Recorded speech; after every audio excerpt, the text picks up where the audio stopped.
Hello friends, welcome back to coastal sports. ఈ వీడియోలో మిమ్మల్ని ఆశ్చర్యపరిచే 7 ఇంపార్టెంట్ టాపిక్స్ గురించి ఈ వీడియోలో తెలుసుకుందాం. ఈ వీడియోని చివరి వరకు చూడండి. వీడియో నచ్చితే లైక్ చేయండి. లేటెస్ట్ అప్డేట్స్ కోసం మన కోస్టల్ స్పోర్ట్స్ ఛానల్ని సబ్స్క్రైబ్ చేసుకుని బెల్ ఐకాన్ యాక్టివేట్ చేసుకోండి. నెంబర్ 1, విస్ఫోటనాత్మక ఆరంభం. విరుచుకుపడిన ఓపెనర్లు. కేకేఆర్ బౌలర్లపై పంజాబ్ ఓ మాయను సృష్టించింది. ప్రవసిమ్రన్ సింగ్ 8 పరుగులతో 4లు 6ల వర్షం కురిపించాడు. అదే ఊపులో ప్రియాన్స్ ఆర్య కూడా కోల్కతా బౌలింగ్ను నేరుగా దండయాత్ర చేశాడు. ఇద్దరు విధ్వంసంతో పంజాబ్ కింగ్స్ 20 ఓవర్లలో 4 వికెట్ల నష్టానికి 201 పరుగులు స్కోర్ బోర్డు పైన పెట్టింది. కెప్టెన్ అయ్యర్ కూడా 25 పరుగులతో చివరిలో మద్దతుగా నిలిచాడు. కేకేఆర్ బౌలర్లో వైభవ్ 2 వికెట్లు తీసి కాస్త ఊపిరి పీల్చేలా చేశాడు. వరుణ్, రసెల్ తలో వికెట్ తీశారు, కానీ దూకుడు మాత్రం ఆపలేకపోయారు. 202 పరుగుల భారీ లక్ష్యంతో చేజింగ్ దిగిన కోల్కతా నైట్ రైడర్స్ మొదటి ఓవర్లో కేవలం 7 పరుగులు మాత్రమే చేసింది. అయితే అక్కడి నుంచి వాతావరణం చేంజ్ అయింది. భారీ వర్షం రావడంతో ఆటకు అంతరాయం ఏర్పడింది. అంపైర్లు కాస్త వేచి చూశారు, కానీ మళ్ళీ ఆట ప్రారంభించే పరిస్థితి లేకపోయింది. దాంతో మ్యాచ్ను అధికారికంగా రద్దు చేస్తున్నట్లు ప్రకటించారు. ఇరు జట్లకు చెరో పాయింట్ లభించింది. పంజాబ్ దీనివల్ల కొంత నిరాశపడ్డప్పటికీ భారీ స్కోర్ చేసి తమ దూకుడు మాత్రం చూపించగలిగింది. నెంబర్ 2, ఐపీఎల్ 2025లో Punjab Kings head coach Ricky పాంటింగ్పై భారత మాజీ క్రికెటర్ మనోజ్ తివారీ ఫైర్ అయ్యాడు. ఇండియన్ క్రికెటర్లు పాంటింగ్కు కనిపించడం లేదా అంటూ ఆగ్రహం వ్యక్తం చేశాడు. 2025 ఐపీఎల్లో ఇప్పటివరకు పంజాబ్ కింగ్స్ అదరకొట్టింది. పాయింట్ల పట్టికలో టాప్ 4లో కొనసాగుతుంది. ఈ సీజన్లో ఆ టీం గెలిచి తొలిసారి ట్రోఫీ ముద్దాడుతుందని అంచనాలు కూడా ఉన్నాయి. కానీ పంజాబ్ ట్రోఫీ లేకుండానే 2025 సీజన్ ముగుస్తుందని మనోజ్ తివారీ అభిప్రాయపడ్డాడు. అసలు ఏమైందంటే, శనివారం ఐపీఎల్ 2025లో Punjab Kings Kolkata Knight Riders match వర్షంతో రద్దయింది. ఫస్ట్ పంజాబ్ కింగ్స్ బ్యాటింగ్ 200కు పైగా స్కోర్ చేసింది. అయితే బ్యాటింగ్ ఆర్డర్లో మ్యాక్స్వెల్ కోసం ఇండియన్ ప్లేయర్స్ను కోచ్ పాంటింగ్ పక్కన పెడుతున్నాడని మనోజ్ తివారీ మండిపడ్డాడు.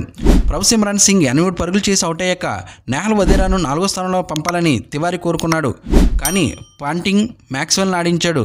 అతను 8 బంతులు 7 పరుగులు చేసి అవుట్ అయ్యాడు. పంజాబ్ కింగ్స్ ఇన్నింగ్స్లో 20 బంతులు మాత్రమే మిగిలుండగా 200+ స్కోర్ లక్ష్యంగా పెట్టుకున్న పంజాబ్ శశాంక్ సింగ్ను బ్యాటింగ్ పంపించాల్సిందని మనోజ్ తివారీ భావించాడు. కానీ ఆ టీం 5వ స్థానంలో యాన్సన్, ఆ తర్వాత ఇంగ్లీష్ను పంపించింది. నా అనుభవం ప్రకారం పంజాబ్ జట్టు ఈ సీజన్లో ఐపీఎల్ ట్రోఫీని గెలవలేదు. ఎందుకంటే నెహల్ వదేరా, శశాంక్ సింగ్ వంటి ఫామ్లో ఉన్న భారతీయ బ్యాటర్లు కోచ్ పంపలేదు. బదులుగా విదేశీ ఆటగాళ్లపై నమ్మకం ఉంచాడు. కానీ వారు విఫలమయ్యారు. దీనివల్ల డౌన్ ఆర్డర్లో ఇండియన్ ప్లేయర్లపై నమ్మకం స్పష్టమవుతుంది. అతను ఈ విధంగా కొనసాగిస్తే టాప్ 2లో ఉన్నప్పటికీ టైటిల్ వారికి దూరమే అని నా అభిప్రాయమని మనోజ్ తివారీ ట్వీట్ చేశాడు. శనివారం కేకేఆర్తో పాయింట్స్ పంచుకున్న తర్వాత పాయింట్స్ టేబుల్లో పంజాబ్ 4వ స్థానంలో ఉంది. 9 మ్యాచ్ల్లో 5 గెలుపులు 3 ఓటములు సాధించింది. శ్రేయస్ అయ్యర్ నేతృత్వంలోని జట్టు తదుపరి మ్యాచ్ ఏప్రిల్ 30న చెన్నై సూపర్ కింగ్స్తో ఎంఏ చిదంబరం స్టేడియంలో తలపడనుంది. ఆ తర్వాత మే 4న ధర్మశాలలో లక్నో సూపర్ జెయింట్స్తో తలపడుతుంది. నెంబర్ 3, డిజిటల్ వరల్డ్లో జియో హాట్స్టార్ దుమ్ము రేపుతుంది. ఐపీఎల్ 2025 సీజన్లో ఊహించిన రీతిలో క్యాష్ దండుకుంది. 100 మిలియన్ల పెయిడ్ యూజర్లతో ఇప్పటికే ట్రెండ్ సెట్ చేసిన ఈ యాప్ ఈ సీజన్లో ఏకంగా 10,006 కోట్ల ఆదాయం కొల్లగొట్టింది. జియో సినిమా హాట్స్టార్ విలీనంతో మార్కెట్లో ఇంకాస్త డిమాండ్ పెరిగింది. యూజర్లను ఆకట్టుకోవడంలో special packs, super deals offer చేస్తుంది. ఐపీఎల్ హిట్తో జియో హాట్స్టార్ డిజిటల్ స్టేజ్పై రూలింగ్ స్టార్ట్ చేసింది. నెంబర్ 4, ఒకప్పుడు చెపాక్ స్టేడియం అంటే ప్రత్యర్థులకు కలవరమే. చెన్నై సూపర్ కింగ్స్ను అక్కడ ఓడించడం అనేది దాదాపు అసాధ్యం అనిపించేది. ఈ సీజన్ పూర్తిగా బీటలు వాలింది. వరుసగా 4 మ్యాచ్ల్లో చెన్నై ఓటమి పాలైంది. 17 ఏళ్లలో తొలిసారిగా ఆర్సీబీ చేతిలో చెపాక్లో ఓటమి ఎదురైంది. 15 ఏళ్ల తర్వాత ఢిల్లీ చేతిలో కూడా చెపాక్లో పరాజయం ఎదురైంది. 12 ఏళ్ల తర్వాత హెసరీ చేతిలో కూడా చెపాక్లో ఓటమి. ఇంతేకాదు, చెపాక్ గడ్డపై చెన్నై కేకేఆర్పై తన ఐపీఎల్ చరిత్రలో అత్యంత తక్కువ స్కోర్ నమోదు చేసింది. ఒకప్పుడు విజయాల పుట్టగా నిలిచిన చెపాక్ ఇప్పుడు కష్టాల గడ్డగా మారిపోయిందని అభిమానులు విచారం వ్యక్తం చేస్తున్నారు. మరి సిఎస్కే తిరిగి తన కోటను మళ్ళీ గెలుపు మైదానంగా మార్చుకుంటుందా? వేచి చూడాలి మరి. నెంబర్ 5, ఐపీఎల్ 2025 సీజన్లో చెన్నై సూపర్ కింగ్స్కు కలవరమే తెచ్చింది.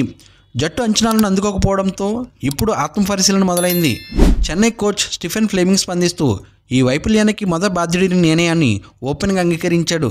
వేలం సమయంలో మా జట్టు బలంగా కనిపించింది. ఇప్పటికీ ఆ నమ్మకమే ఉంది. కానీ ప్లేయర్ల గాయాలు, ఫామ్ కోల్పోవడం మా ప్లాన్ దెబ్బతీసాయంటూ ఫ్లేమింగ్ చెప్పుకొచ్చాడు. విజయాన్ని తెచ్చేందుకు చాలా ప్రయోగాలు చేశాం, కానీ అవి ఫలితాలను ఇవ్వలేదు. చివరికి గుండెపై చేవేసుకుని చూస్తే మా ఫెయిల్యూర్కి బాధ్యుడిని నేనే అంటూ బాధతో వ్యాఖ్యానించాడు. ఈ మాటలు చెప్తూ ఫ్లేమింగ్ అభిమానుల మనసుల్ని తాకాడు. ఇప్పుడు ప్రశ్న ఇదే: చెన్నై తిరిగి లేచి నిలబడగలదా? వేరే కొత్త చాప్టర్ మొదలవుతుందా? ఫ్రెండ్స్, ఈ విషయంపై మీ అభిప్రాయాన్ని కామెంట్లో తెలియచేయండి. నెంబర్ 6, ఓవైపు ఐపీఎల్ 2025 హోరాహోరీగా సాగుతున్న క్రమంలో సన్ రైజర్స్ హైదరాబాద్ టీం మొత్తం దేశం విడిచిపెట్టి వెళ్ళిపోయింది. అదేంటి టోర్నీ మధ్యలో అలా వెళ్ళిపోతారంటూ కంగారు పడకండి. మనోళ్ళు వెళ్ళింది కాస్త రిలాక్స్ అవ్వడానికి. ఇంతకీ ఎక్కడికి వెళ్ళారని అనుకుంటున్నారా? మాల్దీవులకు వెళ్ళారు. ఈ సీజన్లో 9 మ్యాచ్లు పూర్తి చేసుకున్న సన్ రైజర్స్ మరో 5 మ్యాచ్లు ఆడాల్సి ఉంది. ఆ 5 మ్యాచ్లు కూడా ఎంతో కీలకమైనవి. 5 మ్యాచ్లు 5 గెలిస్తేనే సన్ రైజర్స్ ప్లేయర్స్కి వెళ్తుంది. సో 5 మ్యాచ్లు అంత కీలకం కాబట్టి టీంను కాస్త కామ్ డౌన్ చేస్తూ ఒత్తిడి నుంచి బయటపడేసేందుకు టీం ఓనర్ కావ్య మారన్ జట్టు మొత్తాన్ని వెకేషన్ కోసం మాల్దీవులకు పంపింది. పైగా 10వ మ్యాచ్కి ఇంకా 5 రోజుల సమయం ఉండడంతో ఎస్ఆర్హెచ్ మేనేజ్మెంట్ ఈ నిర్ణయం తీసుకుంది. ఇంత బిజీ షెడ్యూల్లో ఆటగాళ్లకు కాస్త చిల్ అవడానికి సమయం ఇస్తే వాళ్ళు కాస్త ఫ్రెష్ మైండ్తో మిగిలిన మ్యాచ్లు ఆడి మంచి రిజల్ట్ సాధిస్తారన్నది కావ్యమారన్ ప్లాన్. అది వర్కౌట్ అయితే తెలుగు క్రికెట్ అభిమానులంతా సూపర్ హ్యాపీ.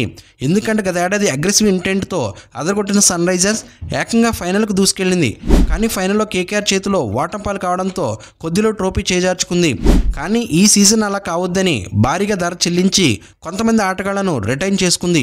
అలాగే ఐపీఎల్ 2025 సీజన్ కోసం జరిగిన మెగా వేలంలో మంచి ఆటగాళ్లను పిక్ చేసుకుని ఈ సీజన్ కోసం రెడీ అయింది. తొలి మ్యాచ్లో ఐపీఎల్ చరిత్రలోనే సెకండ్ హైయెస్ట్ స్కోర్ కొట్టి ఈసారి మమ్మల్ని ఆపేవాళ్లే లేరంటూ ఆడింది. కానీ ఆ తర్వాత వరుస ఓటములు చవిచూసింది. 8 మ్యాచ్ల్లో కేవలం 2 మాత్రమే గెలిచింది. ఈ క్రమంలో ఖచ్చితంగా గెలవాల్సిన మ్యాచ్లో ఇటీవల సిఎస్కేను వాళ్ళ సొంత గ్రౌండ్లను ఓడించి ప్లే ఆఫ్ అవకాశాలను సజీవంగా ఉంచుకుంది.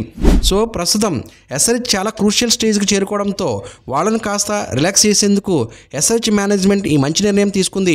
చూడాలి మరి ఇది మాల్దీవుల టూర్ సన్ రైజర్స్కి ఎంతవరకు హెల్ప్ అవుతుందో.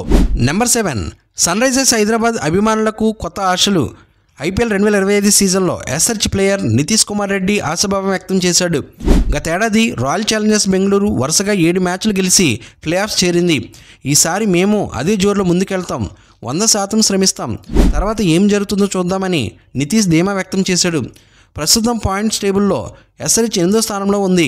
ప్లే ఆఫ్ ఆశలు నిలబెట్టుకోవాలంటే మిగిలిన 5 మ్యాచ్లు అన్నింటినీ గెలవాల్సిందే. అదే కాకుండా మెరుగైన నెట్ రన్ రేట్ కూడా సాధించాలి. నితీష్ కుమార్ రెడ్డి మాటలు ఇప్పుడు ఎస్ఆర్హెచ్ అభిమానుల్లో నూతన ఉత్సాహం నింపుతుంది. ఫ్రెండ్స్, ఈ వీడియో నచ్చితే లైక్ చేయండి. మరిన్ని ఇంట్రెస్టింగ్ వీడియోస్ కోసం మన ఛానల్ని సబ్స్క్రైబ్ చేసుకుని బెల్ ఐకాన్ యాక్టివేట్ చేసుకుంటే నేను పోస్ట్ చేసే నెక్స్ట్ వీడియో మీకు నోటిఫికేషన్ వస్తుంది. Thank you for watching. జై హింద్.